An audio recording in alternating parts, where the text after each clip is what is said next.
शशि थरूर के अनुसार waste Asia में चल रहा वार सिर्फ उस रीजन की समस्या नहीं है, बल्कि इसका असर पूरी दुनिया और खासकर इंडिया पर पड़ सकता है। मिसाइल स्ट्राइक्स और मिलिट्री एक्शंस ने पहले से ही फ्रेजाइल रीजनल ऑर्डर को तोड़ दिया है और ग्लोबल इकोनॉमी में अनसर्टेनिटी बढ़ा दी है।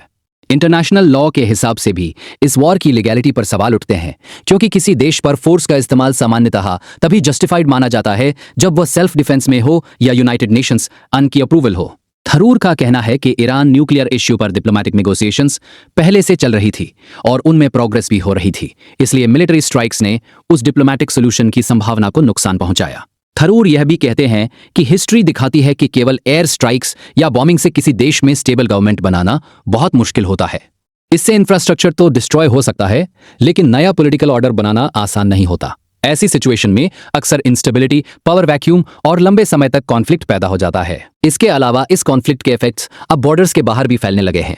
ईरानियन रिटेलिएशन और प्रॉक्सी ग्रुप्स के अटैक्स पूरे रीजन को बड़े वॉर में खींच सकते हैं। इस वॉर का इकोनॉमिक इंपैक्ट भी गंभीर है।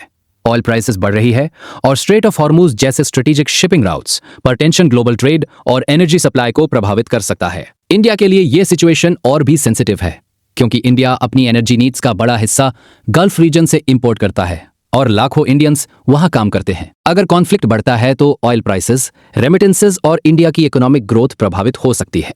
इसलिए थरूर का निष्कर्ष है कि इंडिया को एक्टिव रोल लेकर डिप्लोमेसी और डी-एस्केलेशन की मांग करनी चाहिए, क्योंकि इंडिया के डेवलपमेंट के लिए वेस्ट एशिया में पीस और स्टेबिलिटी बहुत जरूरी है।